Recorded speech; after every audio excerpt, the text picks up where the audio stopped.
Ladies and gentlemen, I want to welcome you to the first ever Getting Color podcast, live from the 37th floor of the Sportsvival Tower in lovely downtown Pittsburgh.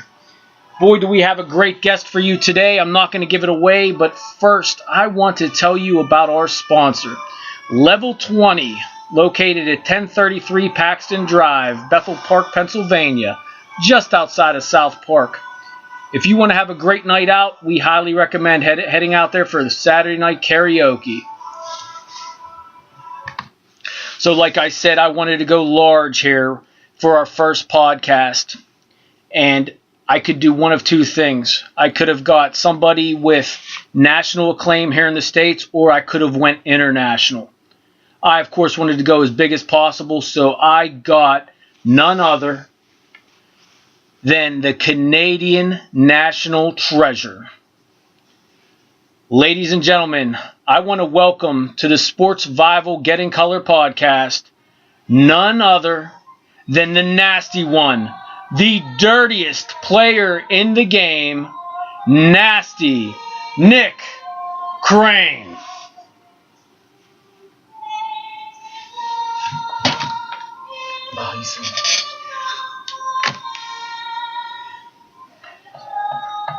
Well, thank you very much. It's a pleasure to be here in this Sportsvival building and be a part of this podcast. Well, it certainly is great to have you here. You have quite a storied history here in Pittsburgh professional wrestling, and we're going to jump right into it. You first came into the United States. You were Canada's greatest export in the year 1990. Am I correct on that? That is correct. So you come down to Pittsburgh. You choose Pittsburgh as a city that you are going to bless with your presence. And what made you choose Pittsburgh? There's a lot of great talent in Pittsburgh. Great wrestling talent. Did Mario Lemieux ever contact you ahead of time and invite you down? Well, I've hung out with Mario a few times at his mansion. Did you stay with him like Sidney Crosby stayed with him whenever he first moved down here? No, I didn't have that opportunity. That's a shame. That's a damn shame. I bet he wishes you would have came. He does. In hindsight. Because you've won a lot more championships than Sidney Crosby, just to shoot straight. That's true. As far as Canadian athletes that live in Pittsburgh, I don't think there's anyone bigger than you. Let's just go over your resume. You are the former KSWA 5-star champion. Well, wait, let's correct that. It was the 5 Maple Leaf champion. After I won the belt, we renamed it the 5 Maple Leaf title. And why did they take that title off of it? I would think that they would keep that on there to honor you. You would think they would, but that's the championship committee for you. I'll tell you. Okay, and then we have the KSWA Tag Team Champion. You, along with the Sniper, part of the Mercenaries, took the title away from Mike Malachi and the huge Jack Massacre with no outside interference whatsoever. That I'm aware of. No, I didn't see anything myself. I was there in the building that night. I sneezed, and next thing I know, you guys are holding the championship belts. I saw nothing strange go on there. So right there, we have 2 championships. How many does Sidney Crosby have? 1. 1 championship. How many does Lemieux have? 2. So right now, you are tied with Mario Lemieux. So let's just go a little further down your resume. On top of that, you are also the Championship Wrestling Federation 2-time Mon Valley champion. That's correct. I was the first ever Mon Valley champion. I beat Heavy Duty in a tournament final to win that title. How many tag team titles have you won down there? I've won several tag team titles with many different partners over the years. And one of those would be the Great Lord Zoltan? That's right. Him and I were known as the French Ticklers back then. The French Tickler? I love that. The ladies love that too, from what I understand. And also, you won one with Corporal Chaos. Am I correct? Correct. All right. And you also wrestled in USCW. Right. And any championships down there? Yes, I was the television champion. I defeated Hollywood Todd Taylor for that title. I lost it to Dynamite Dean. And I was also the CWF Tag Team Champion, the USCW Tag Team Champions with Hollywood Todd Taylor and our manager at the time, the great Roderick Rondell. Unreal. So let me ask you about the Mercenaries. Okay, you guys are the former Tag Team Champions. You never got a rematch for your Tag Team Champion. Never. It's a bunch of baloney between KSWA owner Bobby O and the championship committee. So what happens is Chris Cash and Shane Starr steal your titles. just stole them from you. Stole them. And that happened at, was that FanFest? FanFest. FanFest. They steal your titles, and then you don't even get a rematch. Instead, they give it to Blanchard and Martin, I believe, got the first shot at it. Right. And now you guys are just waiting in the wings. Waiting in the wings. You know, they put us in a match coming up here on the 26th against the Giant T Ranchula, a handicap match. What is that all about? They're just trying to hold us back, it seems like. So that's an exclusive for this podcast, because I don't know if that's been announced yet. I believe it's on their website. It has been? Yes, okay, kswa.net. I was hoping I could break that to the KSWA fans out there. And just to let everybody know, KSWA, Keystone State Wrestling Alliance, they have pretty much a monthly show. I think there's about 11 a year, usually held at the Teamsters Temple in Lawrenceville, in lovely downtown Lawrenceville. I thought it would never stay that. And you only came here in 1990. I lived here much longer than that. I actually went to school in Lawrenceville, and Lawrenceville was an absolute hellhole. But now it is a great place to go. It's one of the trendiest places in the city. It's absolutely great. And anyways, the KSWA puts on pretty much a monthly show there. This month, it's on March 26th, 2016, and it is their Hall of Fame show. Every year they have a couple Hall of Fame inductees. Nick, I'm just going to ask you, why the hell is your name not on this list yet? I have no idea. I'm already a class of 2009 member of the Western Pennsylvania Pro Wrestling Hall of Fame. Never got into the KSWA Hall of Fame. I think it's long overdue. I thought you should have went in last year myself. Should have. You or J.J. Dillon? I can't take anything away from J.J. Well, you Dillon. can't because he was a great manager. Absolutely. One of the greatest of all time. Speaking of managers, let's talk about your manager for the Mercenaries, none other than the great Mayor Mystery. And I'm just going to shoot straight from the hip on this one. I love this man. I think he's probably the greatest manager in professional wrestling today. I don't care if we're talking about WWE, TNA. I don't care if we're talking about Ring of Honor. He is old school. He's fantastic. And he takes control of the match, does he not? He's the best manager I've had in my career. Have you had any others? As I mentioned before, I've had Roderick Rondell in my corner. And there's been a few other ones and some other promotions that I can't think of off the top of my head. Okay. I've been in the Gentleman's Club with Gentleman Joe Perry, part of his group at one time. This guy's making me a little nervous over there. For those of you that are at home and you can't see what's going on, obviously, since this is a podcast, we are not periscoping it. Whenever you have a guest in as important as Nasty Nick Crane, the Canadian national treasure, a lot of things have to go on. First, we had to have this entire studio swept by the Canadian Royal Mounted Police. Any wrestling fan can remember back in the day, the guy with the red, and they actually, yes, they do carry those cattle prods. They come in, they swept the entire place, made sure we had no hidden weapons, no bombs, no nothing. And now there are snipers planted all over downtown Pittsburgh just to make sure that Nick was okay whenever he got in here today. On top of that, I have 2 mounted police officers here in the studio with us, making sure that everything is on the up and up, and it is a little nerve-wracking. Can we please get these guys a beer? Go for it. Hey, grab a Molson Canadian for these guys, would you? All right. So let's go back to the beginning of your career. Now, you've had some interesting matches. Yeah. The most interesting one to me, you actually wrestled the Fabulous Moolah. Yeah, one time. And could you tell me anything about that match? Well, it was a handicap match. It was myself and Major Agony. We were against the Fabulous Moolah and Mae Young and a tag team called the Beauties for Penn Atlantic Wrestling. Where did that match take place? That was actually in, I think, the Hilton Hotel in downtown Pittsburgh. Really? Yes. So the Fabulous Moolah comes in, and for those of you, everyone knows who the Fabulous Moolah is. I don't care how, casual wrestling fan you are. She pretty much was female wrestling, and there will probably never be anyone like her again, at least as far as female wrestling is concerned. She held the NWA Women's Championship for close to 30 years. What point did you have your match with her? I can't remember. It was probably towards the end of the show, most main event. Do you know what year it was? Mid-'90s. Mid-'90s.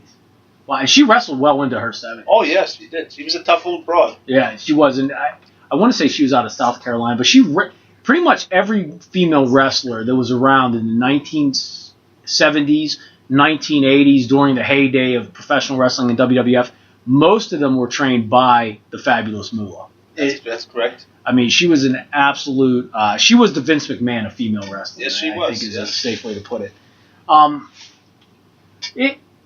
This past Fan Fest, 2014, I believe it was December 2014. You faced off with none other than Hacksaw Jim Duggan. Yes, that's correct. Do you want to talk about that at all?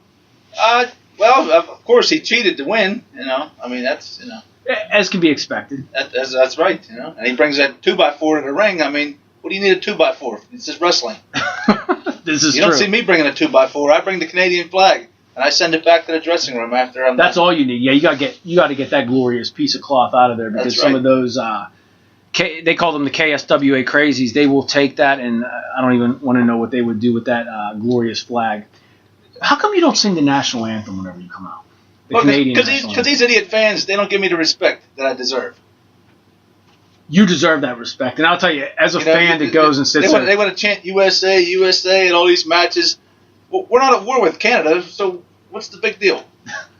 Yeah, that is an excellent point. And let me tell you something. And this is just going to show you how dumb American wrestling fans are. You can have a match, and I actually witnessed this. I want to say it was last 2 months ago at the KSWA event. We had a match between two guys. One billed from I want to say it was from Florida. The other one billed from Ohio. And the fans are chanting USA as if they're not smart enough to realize that Florida is still part of the United States. I mean, that always kills me. So I don't blame you for not wanting to sing the Canadian national anthem in front of those disrespectful fans.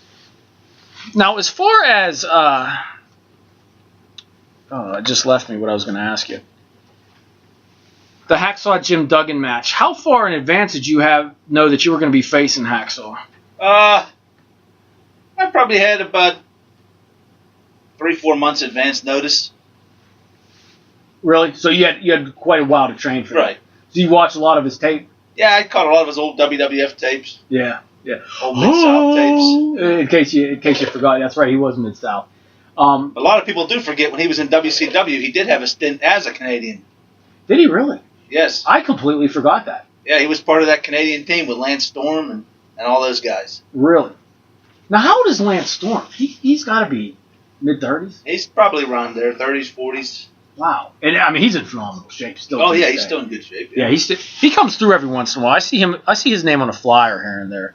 For those of you who don't know, Lance Storm spent a lot of time in ECW, WCW. Right. I don't know if he ever really spent much time in WWF. Not much, but I think he had a small run. Small run. Most people do for one reason or another. We're going to take a short break and come right back. And just stay tuned.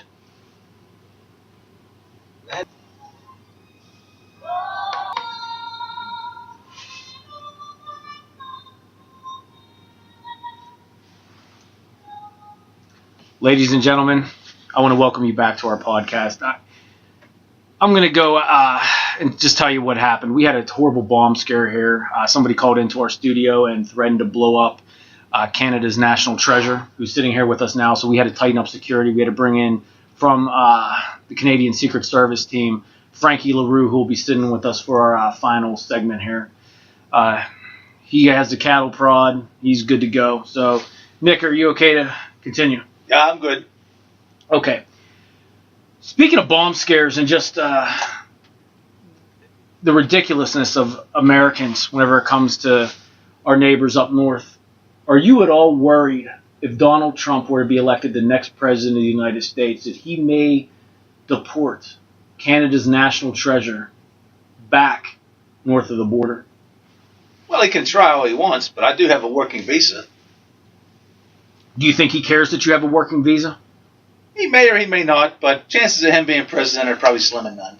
Okay, let's say he deports you. Let's say you go back to Canada. You know, there's always the other scare that after you go back, others could follow. Kanye West has threatened to leave the United States, and I doubt very much that he could find his way anywhere other than Canada or Mexico, and he's probably not going to go to Mexico because they don't have much money up there. I guess he would probably go to Canada. Miley Cyrus said that she is going to flee the United States of Donald Trump. Do you really want these people going up north and polluting the beautiful country that is Canada? Nah, we don't need that kind of trash up there. That's for sure. Let's go back and talk about the ignorance of American fans a little bit more. Have you ever had a run-in? Because I've seen people boo you. I've seen people throw things at you. Have you ever had any of the fans ever try to take liberties with you either during the show or after the show, running into the ring or even afterwards whenever you're making your way back to the limousine? There was one occasion, we had a couple hillbilly rednecks, they take the sport a little too serious. Where was this at? It was some little hick town, West Virginia. West Virginia? And what exactly happened? Can you take us back and play-by-play? Well, I think we could let Frankie LaRue tell the story pretty much since he was there. Frankie, do you speak English? Yeah, I do. Excellent. Okay, I know that you are French-Canadian, so I didn't know if you were fluent in English or not. Can you tell us exactly what happened? Sure, I can. I'd like to say it's a pleasure being here with nastynick. It was as he said, it was a backwoods little hillbilly town and rednecks. You know what? I don't even know if they had all of their teeth, but it was Did after they a smell? match. Oh, bad. Unbelievable. Go ahead. How Continue. long are we in America? Anyway. And you would think that since he is Canada's national treasure, that they would clean themselves up just to be in his presence. You don't want to, if you're probably next to the Stanley Cup, the most precious thing to come out of Canada, I would think. As a matter of fact, your manager should walk around with white gloves and handle you with care. You should have somebody with you 24 hours a day. But these West Virginians, they just don't care. They come out and... There's no respect. No respect. So continue with the story. So it was after the match. Nick was being as gracious as possible. The little kids running around, shaking hands, kissing babies, signing autographs. As you said, you have the hillbillies come in, and the next thing you know, the one kid is toe-to-toe with Nick.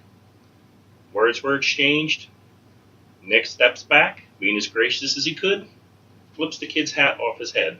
The next thing you know, his father steps up. So now you have a father and a son on a tag team on Nasty. Who are probably... They are from West Virginia, so they're probably not only brother and son, they're probably like... Could be sister, brother, cousin. A lot of things going on. Could be anything. Absolutely. You look outside. First, you get a little scared because we just have our cattle prods, and they're out there with their big trucks with the gun racks on bags, chewing their tobacco. It's disgusting. Confederate flags? Absolutely. Disgusting. So as I said, next thing you look, it's a father-son tag team match on Nick. So then I had to step in. I asked the dad to please sit down before I had to punch him in the chest and stop his heart. Then security came in, had to break everything up. There's no respect for Canadians here. None. That's a shame. Look at all the great things that have come from Canadians. I mean, just to the city alone. Mario Lemieux, Sidney Crosby, Marc-Andre Fleury. I mean, those are just three. I mean, they're not on your level, obviously. We went over your resume at the beginning of the show, and I believe we counted 7 championships, and between all of those guys, if we counted each of them individually, you have Lemieux, who will give him 3 because he is the owner, and he did win 1 as an owner. And then we have Sidney Crosby, who won 1, Fleury, who won 1, and that's it. I mean, I'm sure there's a couple other Canadians that are not even noteworthy on that team. But, I mean, right there we have, 5 championships? And we easily counted 7. Easily counted 7 championships for you. So, while this bomb scare was going on and they were sweeping the building, we did mention a couple other wrestlers that you had crossed paths with, including one that's a fascinating person, Kamala, the Ugandan giant. Yes, him and I had a tag team match one time with Kim Chi in our corner. Kim Chi was in your corner? Yes, Kim Chi was there. And whenever Kamala comes out, does he show up to the building in the paint with the mask and everything else? I mean, how? Yeah, he shows up just the way he is, So tell me exactly what happens in this match. Well, we were getting the upper hand, and at one point the referee was distracted, and we had Kamala. Me and Kim Chi were trying to tell him, hey, use the Canadian flag and hit this guy and knock him out. And he refused to do it. And at that point, Was that out of respect for Canada? yeah, it would have been respect, no problem. And then he could, the other guy, he comes up and he rolls me up out of the blue, and the referee gives a fast 3 count. So then after the match, me and Kim Chi were arguing with Kamala, telling him, hey, what's your problem? Why don't you do this? Why don't you do that? Next thing I know, he's got me down, and he gives me the big splash. And whenever you say the big splash coming from Kamala, he had to go 500 pounds. At least. At least 500 pounds. I think I might have bruised a few ribs that night. And Frankie, what are you doing during this? Were you present with him at that? I was. I'm always present. And do you just allow this to happen? What can I do? He's 500 pounds. You have a cattle prod. You think that's going to work on him? Anyways. Wow. Okay. The Kamala the Ugandan Giant. Again, my guest today was the Canadian national treasure, nastynick Crane. You can check him out a couple places. The first one is March 26th, 2016, KSWA Hall of Fame show. Again, that's located in lovely Lawrenceville, and all those bad things I said about Lawrenceville, I'm talking about back in the day, of course. Nowadays, it is a very nice place to go. You can have a couple drinks before you go, and they usually have a bar there as well. Usually, yeah, in the back corner. Yeah. A lot of those hipsters, they love drinking their PBR. Yeah, they do. Why you would drink PBR? I'm a Labatt Blue fan myself. Or Molson Canadian. Or Molson Canadian. Absolutely. And also, March 12th, 2016, at the Bishop Canavan High School. That's correct. We have another match against the Party Gras for the CWF Tag Team titles. And that's Justin Sane, high-flying Justin Sane. Right. And the legend, Lord Zoltan. That's correct. Your former tag team partner? Former tag team partner. So who knows more about him than me? That's right. Any predictions for that match? Well, as long as old school Bert LeGrand, the commissioner, doesn't try to pull any fast shenanigans and try to appoint one of the high school principals or something as a special guest referee, I think we'll come out on top. I sure hope so. And all of Canada will be rooting for you as well. Okay, that's good. And Frankie, will you be there? Once again, I'm always there. Do you prefer Frankie or Francois? Francois, please. I should have asked ahead of time. I do apologize for that. So, again, that show is March 12th, 2016 at Bishop Canavan. I believe it's a $15 ringside ticket. I believe so. And the KSWA, I believe, I could be off on this, I think it's $10. $10 for that, and I think it's $12 for the mezzanine section. It might be $15 for the mezz. It may be. I'm not positive. I've sat up in the mezz before. It's a great seating arrangement there, but I like to be down on the floor. And also, March 16th, you can come out and see, we're going to do a live podcast at our sponsor, Level 20. Again, at Level 20, out in Bethel Park, Pennsylvania, just outside of South Park. We are going to have a couple special guests there, none other than the VIPs, Lou Martin, and the enforcer, Sean Blanchard, will be my special guests. And again, that's located at 1033 Paxton Drive, Bethel Park, Pennsylvania. Again, if you can't make it that day, you can also try making it out there for Saturday night karaoke. Sportsvival's own John Toth. You can probably see him out there singing, trying to sing, doing something. Again, Saturday night karaoke at Level 20. We want to thank them for hosting us on March 16th.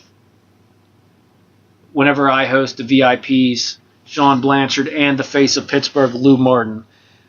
Again, I want to thank you for listening, and that's it. I think we had a pretty successful show today. Yeah, I think it went well. I think it went well. Francois, you think it went well? Yay. Yay. All right, they'll be heading back. Now, the limousine should be coming to pick you up, and again, I just want to stress it is very intimidating to have the Canadian national treasure here, the police escort that had to bring them here and everything else. We have to go prepare for that. But again, I want to thank everybody for listening, and we look forward to talking to you the next show. Thanks again.